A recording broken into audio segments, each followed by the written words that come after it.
Я хотел вас... Вы давно здесь живете? Вот здесь, на Содане. Мы всегда в Несодане жили. Всегда? Да. Вы и... Ну, в смысле, всегда. Когда с того момента, как мы приехали, мы в Несодане находимся. Никуда не хотим уезжать отсюда.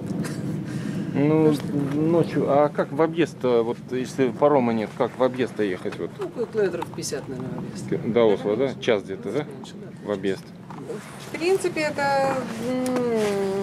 Мы-то редко ездим в город. Вообще все, кто живет в Несодане, все ездят редко в город на машине. Все используют паром, потому что паром это 20 минут медленно и 12 минут быстро. За 12 минут можно добраться до центра города, самого центра города. Это гораздо быстрее, чем на трамвае по городу. Понятно.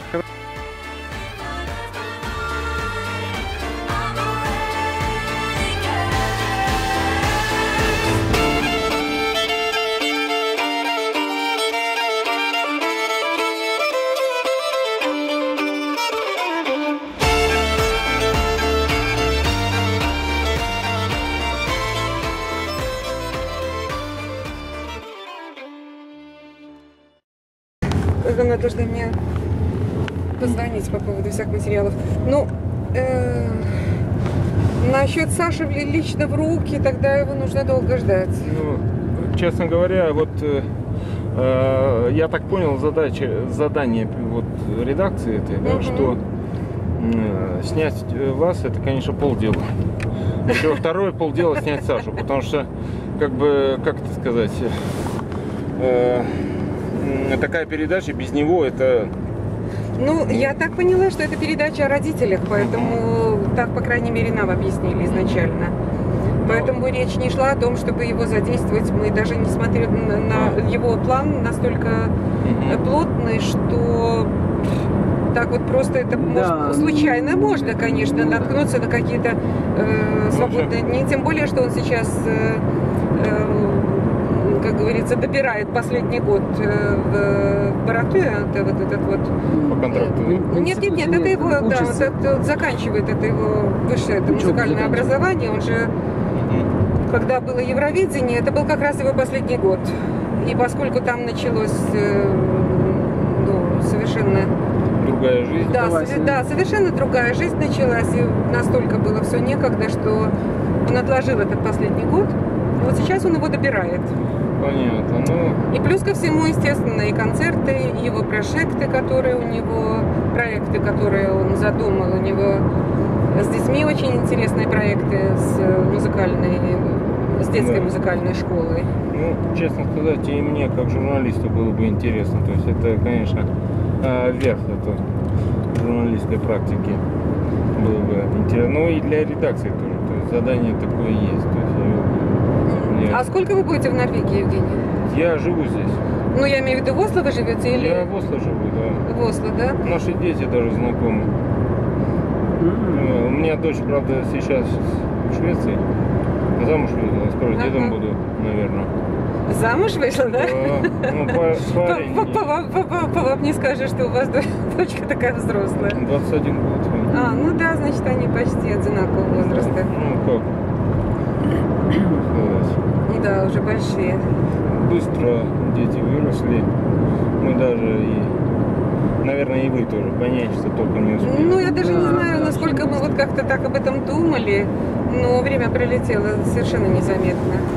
Поэтому сейчас, когда мы смотрим какие-то старые видео в связи с тем, что вот нужно найти какие-то кадры, нужно найти какие-то музыкальные его выступления, тогда очень как-то так чувствуется вот это вот. Игорь, а у вас, я так понял, музыкальное образование, да? Да, у меня консерватория. А здесь как практика? Здесь я в опере работал 8 лет в оркестре. Стал уже на разовых в радиооркестре играл. А потом решил свой оркестр собственный организовать. Вот у меня свой частный оркестр. И такой юношеский оркестр, и детский оркестр. Да. И ученики. Много очень концертов. много учеников, из которых нужно сделать музыканта. Сказать честно, вы очень чувствуется рука профессионала на дороге. Вы так часто ездите здесь по этой дороге?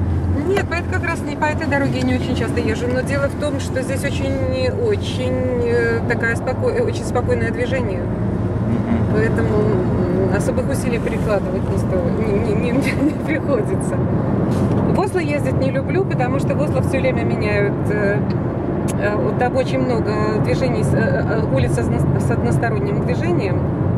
И это одностороннее движение периодически меняется. Поэтому, когда без GPS, то тогда очень трудно сориентироваться. Тем более, что мы в Осло не часто бываем вот на машине. Ну, понятно. А вот так вот по просторам Норвегии я очень люблю ездить. Осло — это шум, вонь. Ну, вы знаете, по сравнению с другими городами мы поняли, что это не самое худшее. Да, не самое худшее. Да. Да. Да. Но все равно. Но в любом случае город есть город. И поэтому мы так хорошо себя чувствуем в Несотне. Как я говорю, мы... Это вы привыкли. Да, и деревня, и город получается. У нас очень здесь такое не очень большое количество населения. У всех практически свои дома. Очень мало таких несколькоэтажных домов. Несотн пробует избежать многоэтажек. И много зелени, лес, вода кругом, и море, озера. И, в общем, Соседи-то как вот после этого, как вот после Евровидения соседи-то как стали Ой, реагировать? да, дело в том, что у нас всегда были хорошие отношения с соседями, и они очень переживали за Сашу, и все были уверены, что он победит абсолютно, хотя Да. я очень удивлялась, думаю, откуда у них такая уверенность. Ну, вы знаете, когда вот по норвежскому только показали его, то есть у меня в шоу-бизнесе есть там кое-какой опыт, да, я сразу сказал, что все вот они, вот все вот президенты, которые были на Евровидении, они все были какие-то серые, вот. А у Саши было вот это вот именно, не знаю, как объяснить на русском языке, вот это битловское вот это вот. Ну, вот это, Это настроение. Да, я не не у знаю, мне многих кажется, у него, есть да, вот у это него, вот. у него есть что-то такое, что что-то вот сразу завораживает. именно я считаю, что это от битлов где-то вот там, Да. что-то Может такое быть. вот, да. Кстати, он очень любит Битлз. И он очень увлекался Майклом Джексоном, когда он был маленький, буквально, я не знаю, лет с 10. Это был его герой, Майкл Джексон. И он заставил меня полюбить Майкла Джексона, потому что я мало знала о его творчестве, и Игорь, по-моему, тоже. Сказать Очень честно, много. извините за некорректность, но для звезды такого мирового масштаба скромноватая машинка. Ну, дело в том, что это же не его машина, у него другая. Форд предлагал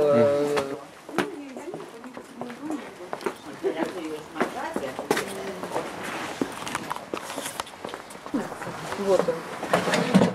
Вот он старенький. Солнце, наверное, отсвечивает, да? Нет, очень нормально. очень хорошо видно. Вот там вот дом построили, то, чего я никогда не видела. Шурикин дом, да? Ну, они сказали, что здесь не были вы 16 лет, по-моему, да? Игорь, может быть, Я был был, немножечко я был, раньше, да. я не была В прошлом действительно, году. по крайней мере, лет 20 уже я не была там. Вот, это Наташа. Посмотри, как мне тепло. Это свеженькая запись совсем. Да, мы видим, что это совсем, да. Неделю даже Для не меня это прошло. совершенно незнакомое уже Ну, обстановка. вот они просили диск передать Саше, и письмо бабуля написала тоже. Очень приятно.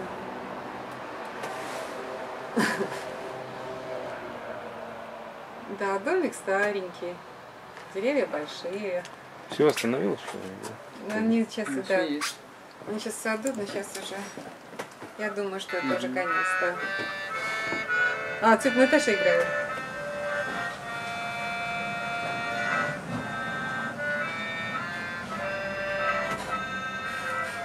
Ты видишь, да?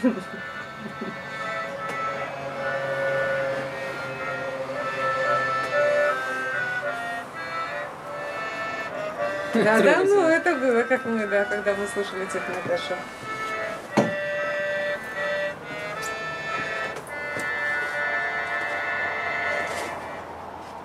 Хорошо. озеро. А вы когда познакомились-то?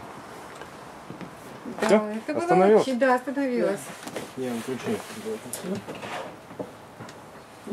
Ну, мы, собственно, потихоньку приступаем. Вы уже приступили. Да. Я начинаю Киверимова, она, все в порядке.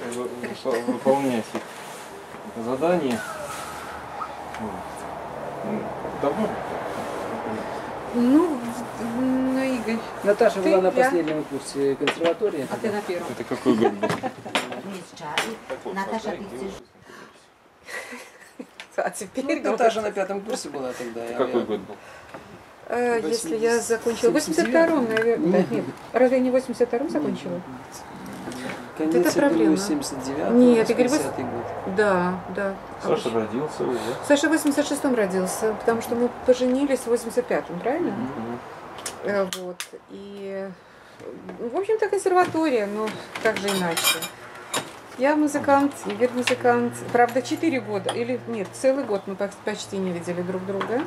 То есть в Хотя бы- 82-м вы познакомились? Ну, я даже не знаю. Так получается, что в 81-м, Игорь. Я дембельнулся в 80-м, я был тогда солдатом, когда с тобой познакомился. вот, пожалуйста, у него есть хорошая веха. Ого! Дембель. Да, это, Да, знаете, это незабываемо. Мужчина может все что угодно забыть. только не службу Конечно, говорить. да. Да. И вот, поэтому, да, так что мы уже, сколько, нет, подожди, это мы свадьбу праздновали, мы отмечали как раз в год, как раз после того, как Саша, как говорится, как пишут во всех газетах, проснулся знаменитым, хотя мы с этим не согласны, потому что он, в общем-то, был уже довольно известным Да. до Евровидения. Я даже до норвежского финала Да. слышал о нем. И- Потому что с чем шансы? Здесь была очень интересная программа, которая не слишком поп. Такая программа, там были классические жанры, и народные, фольклорные, да, и тоже популярная музыка. Вот там он победил еще за, если норвежский финал был 2009, то это было 2006 год. С чем шансы? Мгм. А вот вы почему-то в Беларусь приехали? Из Беларуси? Из Беларуси уехали? Да. Это уже твоя Я работу получил здесь. предложение. Понятно. Предложили работу, я вообще То есть вы свободно едете туда? Свободно можете ехать туда? В Белоруссию? Нет, Ну, нет, к сожалению, нет. Визой надо, да? Виза надо. Нет, вы знаете, мы просто уехали тогда, когда законы ведь меняются все время. Мгм. И по тем законам, когда мы уехали сюда, нельзя было иметь двойное гражданство по белорусским законам. Понятно. Ага. Это был какой год? 91-й. Совсем еще. Да, 91-й Игорь приехал. Мы приехали к 93-му сюда. 93. С Александром, да. 92-93. Ну вот, вам вспомните вот момент, да? Вот, когда в роддоме вам первый раз показали Сашу, какое ощущение было первое? Нет, вы знаете, такие воспоминания я все-таки стараюсь хранить для себя. И не думаю, чтобы кому-то другому было так же интересно Ну хорошо. слышать. Ну о характере Саши расскажи. Весь в меня. Ну, нравится в нем то, что он не зазвездился. Потому что Вот. это самое опасное, что Да. есть для артиста. Заболеть. Заболеть, да, звездной болезнью, и относиться ко всем, как ниже, как говорится, стоящим по положению. Да. Не до человека.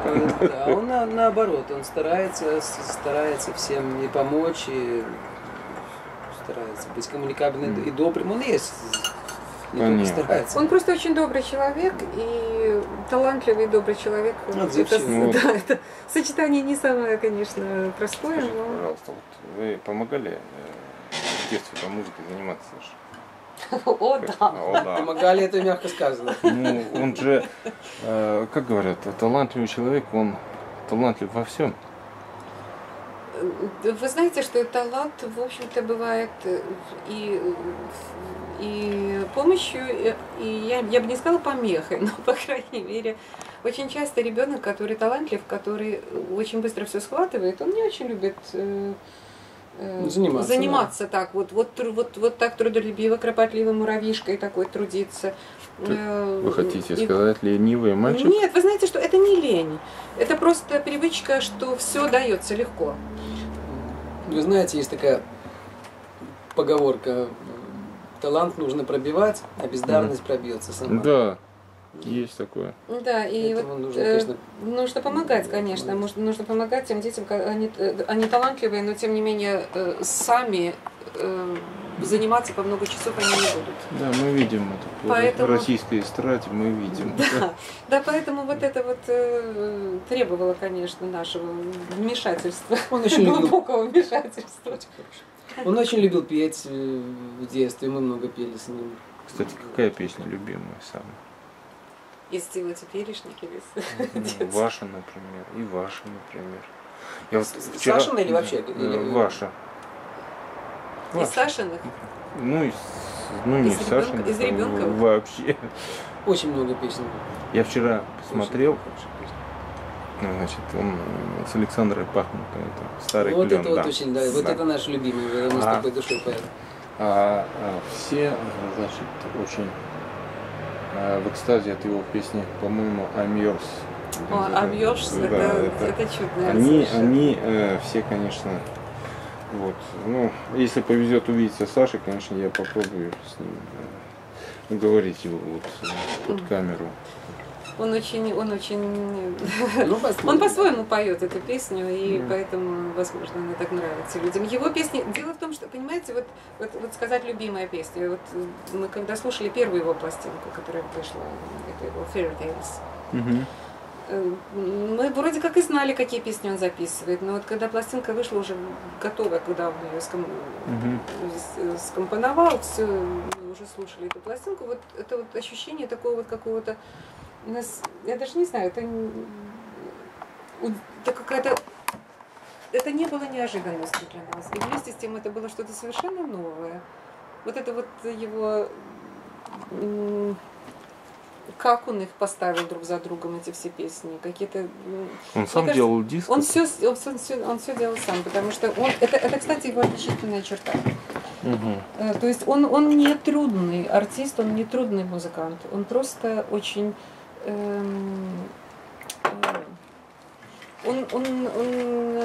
Если он знает, что это не подходит, если он чего-то хочет добиться, то он будет идти этой дорогой. И он не может делать то, что ему говорят, вот будь таким, таким или таким или таким. Тогда он просто-напросто заканчивает отношения с этими людьми. Он должен быть самим собой. И по этому поводу следующее. Вот как раз вы сами как-то наводите меня на все эти вопросы. Какое ему будущее пророчили? Вот, может, Об этом не думаю. Никто ему не пророчил. Вы знаете, что Хотели, абсолютно чтобы он был хорошим музыкантом. Естественно, как все родители хотят, чтобы ребенок был счастливый, дарил радость людям, как нас учили в детстве, так и мы тоже этому же учили. Ну, мы музыкальная фамилия по-норвежски уже говорю, музыкальная семья, и поэтому было естественно, что он занимался музыкой. Но что вот когда думать о том, что вот он будет таким-то, таким-то, может, у нас просто времени не было. А он какие-то кружки, может, посещал, ходил, там спортом занимался? О, да, был кружок. Да, это еще в Советском Союзе. Это еще в Минске было, когда он был совсем маленький, ему было 3 года. И мы тогда его отдали в кружок английского языка. В 3 года? В 3 года. О, он нас читал во сколько? Ну, он очень рано научился читать. Да, 2,5 он уже смог по слогам читать. Он уже по слогам читал 2,5 года, читал вывески в метро, читал и, в общем-то, умилял прохожих. Но в этом английском это было очень интересно, потому что ему очень нравилось заниматься английским, и папа с ним занимался английским, это было очень весело. Мы покупали какие-то телефоны, ему вот одним словом, и все говорили, этот мальчик будет дипломатом. Вот это вот, поэтому я говорю, что это очень... Дипломатом, а в школе не дрался никогда? Он не любит драться. Нет, он никогда не любил драться. Ну, за себя мог постоять. Он мальчишка, конечно, да. Если его обижали, то он, по крайней мере, не убегал. Но драться так он не был дрочливым. Он, в принципе, не конфликтный человек. А вы первую любовь, вы помните, знаете? Ну, вот он песню эту посвятил, так что. Это Она в моем оркестре действительно эта девочка его первая- играла, я дирижировал тогда. Это его этим первая оркестром. любовь, действительно. Мгм. Первая Она любовь. здесь? Норвежка, да, девочка, которая тоже тут вот Игорь говорит, где она играла? В В оркестре, да? оркестре, да, Мгм. в детском я Когда-то руководил. играла. Было бы да. любопытно познакомиться с ней. Да, это уже было давно, это уже... Вот как у всякого ребенка, то есть какие-то задатки, да? Вот какие черты характера у него были вот наиболее ярко выражены в детстве? Как вы скажете? Любознательность, прежде всего, любознательность и очень много юмора. У него было море юмора. Самого-самого, Заметно. почти с рождения. Юмор Причем удивлял. он очень натуральный юмор. Он не пробует шутить, у него это получается само собой. И его, он очень, если он чем-то заинтересован, то он полностью углубляется. Вот если он смотрит какой-то фильм, и это интересно, то ничего другого не существует. И в то же время он очень рассеянный. Он был всегда рассеянный. Если это не интересно, он углубляется в свои мысли и не слышит, что происходит вокруг. Я так понял, что сейчас, извините за некорректность, он не совсем вам принадлежит. Ну, ясное дело, естественно. Это Часто совершенно встречаетесь? естественно. Нет? Ну, сейчас хотелось бы больше, но, по крайней мере, встречаемся. Вот недавно, когда это было, что у нас сегодня, среда? Ну, вот в этом уикенд этот мы давали В концерт пятницу вместе у нас с ним. был, да, у нас был в большой Бергене. концерт вместе на юге Норвегии. Нет, на В Бергене, да. Бергене. А вот родственники в Беларуси, вы поддерживаете с ними связь? В Беларуси родственники поддерживаете с ними связь? Ну да, конечно. Вот, моя теща, она каждый год приезжает на 3 месяца. Мама моя тоже Мама в приезжает. Минске живет, да, и... Так что его бабушки здесь постоянно приезжают. Мгм. Ну, Это- Сейчас не часто он встречается, Саша, с бабушками, но старается выбраться. Мгм. Ну, у нас очень тесные отношения с мамами, потому что с бабушками. Дедушек у нас нет. Мгм. Мой брат часто приезжал тоже сюда, А приезжает. Он в Москве, кстати, журналист. А можете подробно про бабушек рассказать? Ну да, насколько подробно. Насколько? Ну, то, что позволяет вам. Ну, моя мама музыкант тоже. Она была педагог, учила на пианино играть. Училище музыкальное. Сейчас не знаю, как это по-другому Это называется. в Минске? В Беларуси? Витебске. Витебске. На севере. Бывал. Красивый город. Красивый город. Старый.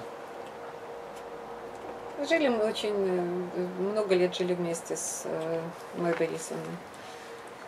А теперь она уже уехала в Белоруссию.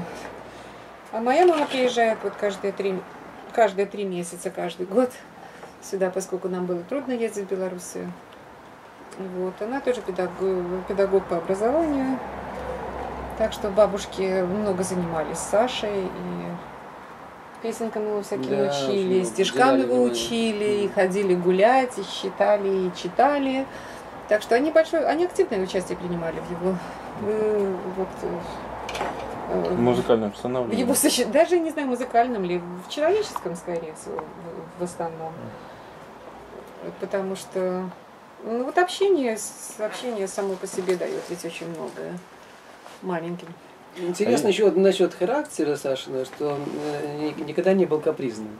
Вот это мне очень нравится. В детстве. В детстве он мог быть упрямым, на своем настаивать, если ему казалось, что он прав. Но никогда не капризничал. Он даже плакал мало, потому что когда он даже падал, вот все дети упадут и начинают плакать. Вот пожалейте меня. Сашка падал и тут же начинал что-то рассматривать.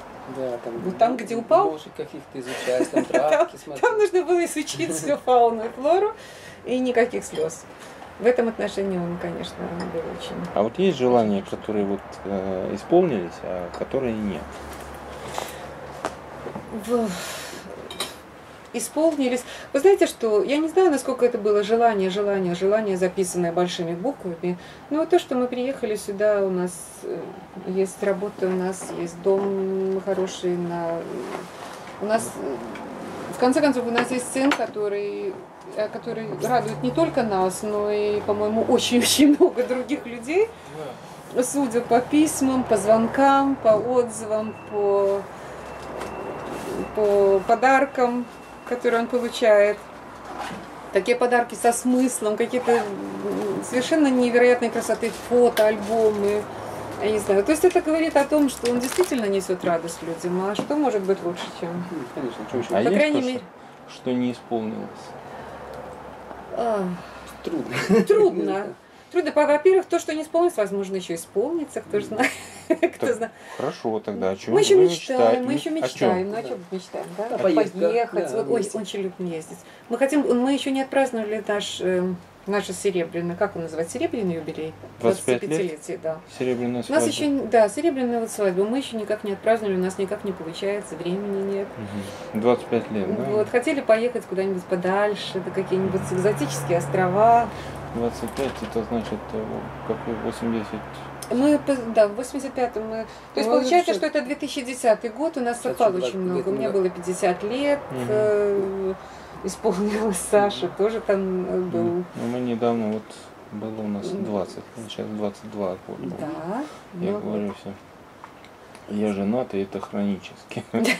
Но это очень хорошо. Я считаю, что семья это очень важно, особенно для детей. У ребенка должен быть домашний очаг такой теплый, там, где его всегда ждут, где его всегда любят. Не важно, что случается в жизни, но он знает, что он придет домой. И несмотря ни на что его любят и ждут. И все-таки, откуда у сына талант? Вопрос к папе.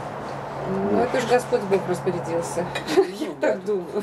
Много со стороны, конечно. У меня все в моей родне последней генерации вот, мамины. Все музыканты абсолютно. Ну, так. Ну, вот, так что...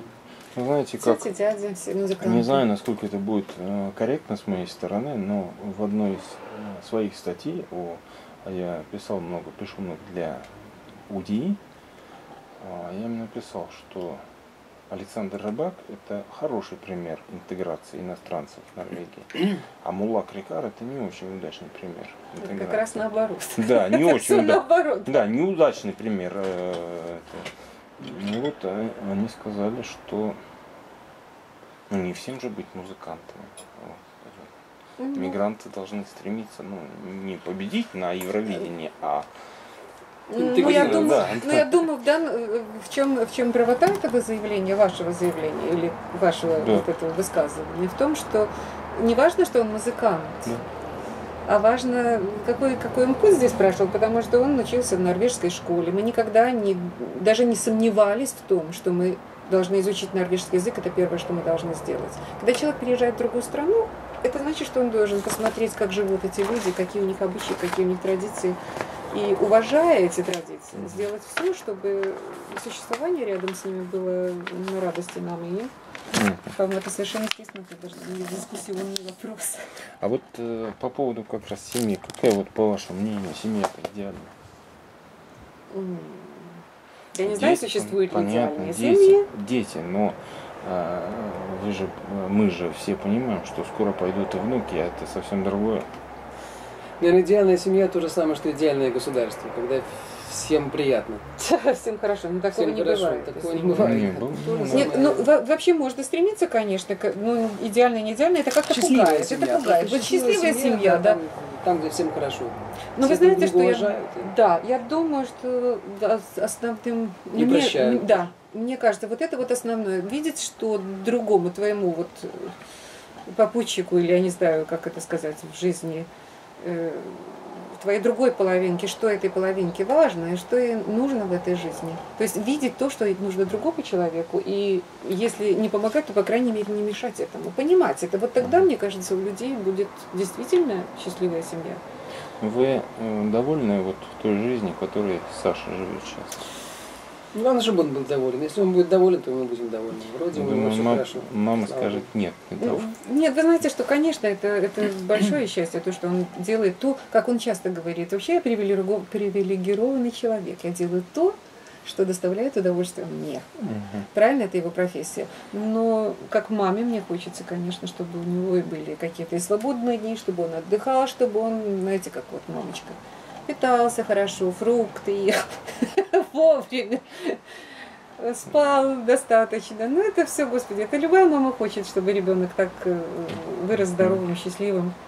Но это, пожалуй, единственное, что вот мне Вот зрители задают часто одни и те же вопросы. И вот следующие два. А как он попал на Евровидение?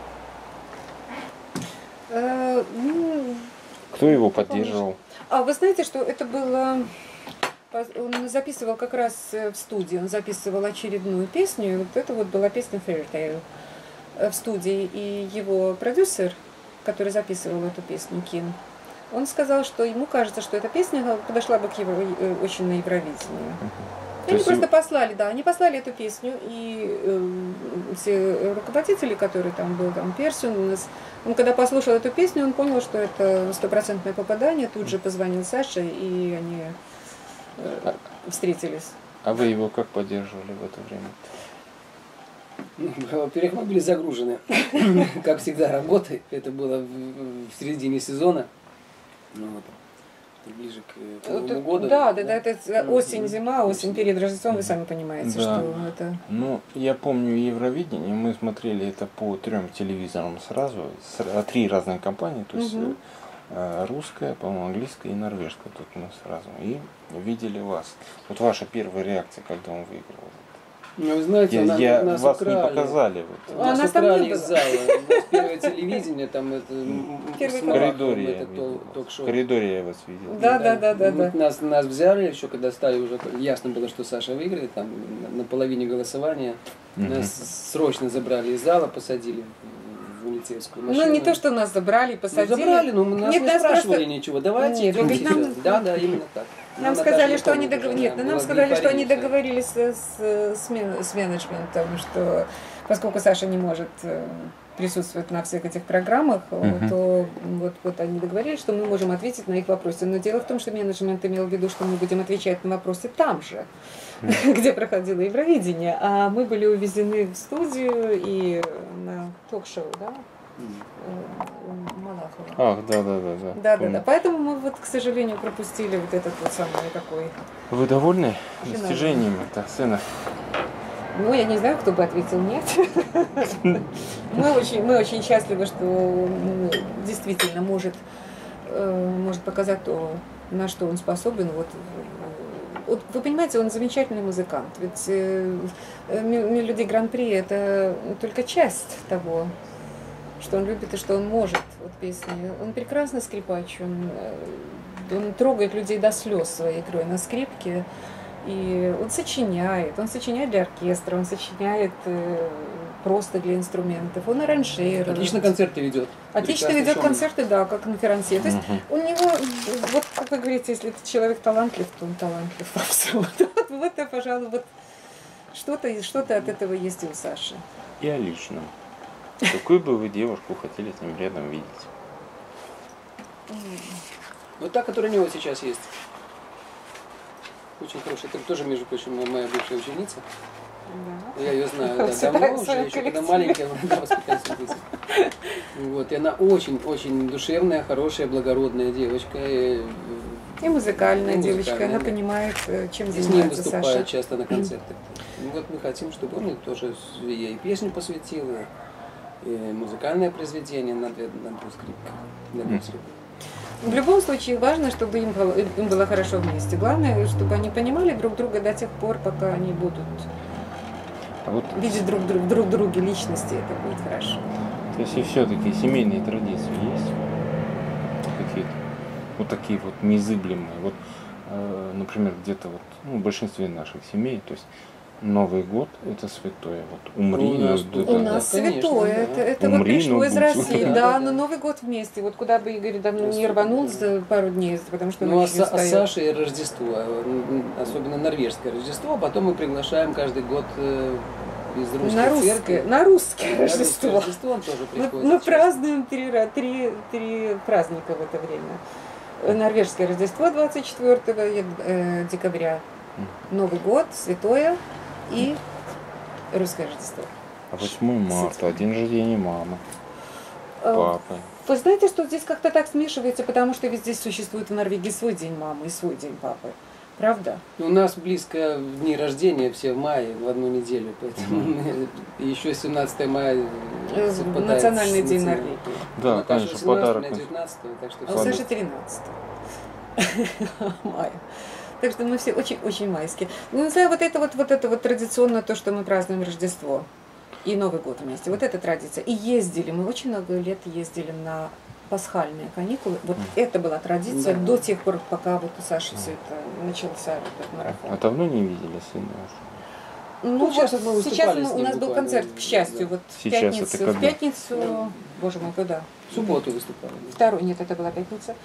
5 дней уже. 2, да, вот 2, что это у нас? Сентябрь?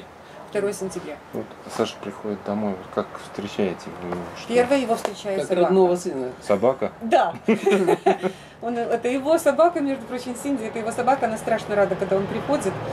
Вот, поэтому она первая подбегает, первая его встречает, а потом уже мы. Это каждый раз для нас, я не знаю, такая теплая радость. Ну вот что, вот есть такое, вот, чем он дома занимается, вот такое вот? Вы знаете, когда он приходит домой, это, как правило, когда он совершенно... Вот я прихожу домой, значит, я абсолютно должен отдохнуть. Вот это вот то самое место, где он знает, что никто ему не помешает расслабиться. Неважно, что он будет делать. Будет ли он смотреть какой-нибудь фильм. Бедный ребенок. Или будет сидеть с нами за обеденным столом, и мы будем разговаривать. Но главное, что вот это вот его прибежище, где он совершенно свободно может отдохнуть. Вот вам. Ну, я потом это Саше отдам, если повезет. Да. Лично в руки. Ну, вот Хорошо. это бабуля прочитала. Спасибо. Вот это, дорогой Сашенька. Вот это умничает бабушка. Да. Спасибо. Спасибо большое. Давай я тебе. Вандусь, ну то я до тебе зазвоню później. Pa, dziękuję bardzo, ciasto było fantastyczne. Dobra. Słuchaj, może zostanie jeśli do mnie. Na pewno zostanie. A ja cię sliwki dam później, dobrze? No to pa. Вполне скромная машинка. Встретили соседей. В Норвегии нельзя снимать без разрешения.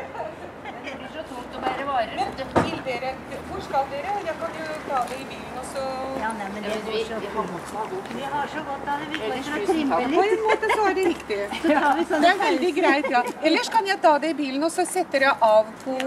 Nei, det går så. Vi hviler litt og sånn, vi vet det. Okej. Ha det bra.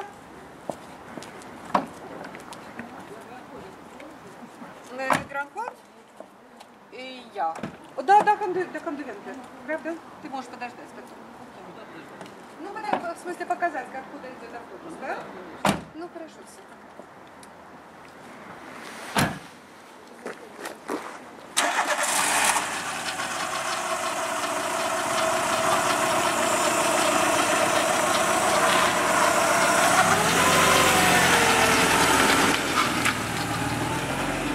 Есть, естественно, везде. И это больше всего подчеркивается, чтобы люди, как говорится, не думали, что здесь какой-то рай, и надо драть когти из России, правда?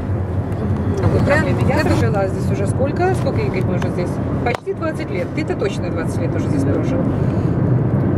У нас мы даже в принципе не слышали о такой проблеме, которая бы, как я поняла, отбор, или как это, когда власти отбирают ребенка. Понимаете? Есть такое. Безусловно, но эта проблема не есть проблема. В том смысле, что это проблема в такой, с большой буквы. Это везде есть, в любой стране. И потом не бывает, я не могу сказать, что там кто-то врет или кто-то... Не бывает дыма без огня. Да, это безусловно. Но когда ты поговоришь с людьми, которые вовлечены в это, ты понимаешь, что каждый старается со своей Знаете, колокольни на это. В пятницу я буду делать интервью с одной дамой, да, вот у нее отобрали девушку 13 лет, да, когда ей было 11. Я пообщался с этой дамой и скажу вам точно, слава Богу, что эта девочка в другой семье сейчас живет. Да. Правильно? Ну, поэтому я говорю, что ведь каждая судьба должна рассматриваться отдельно. Нельзя огулом все рассматривать. Какой случай до этого был? Там женщины вообще, упаси Боже. Сын нашел DVD-фильмы с порнофильмами, где мама там снимается. И слава тебе, Господи, что есть такая служба. Которая следит за тем, чтобы дети имели какой-то хороший дом, хороших родителей. Мы знаем людей, которые занимаются воспитанием таких детей, которых забирают из неблагополучных семей и отправляют в какие-то семьи, которые согласны их принять, в которых есть условия. Мы знаем этих людей, и мы знаем, что эти дети, придя в такую вот, по крайней мере, две таких семьи есть, они, придя в эту семью, например, в эту семью, я первое, что я услышала, эта девочка, она так подчеркнуто называла мамой вот эту вот женщину, в которую она попала.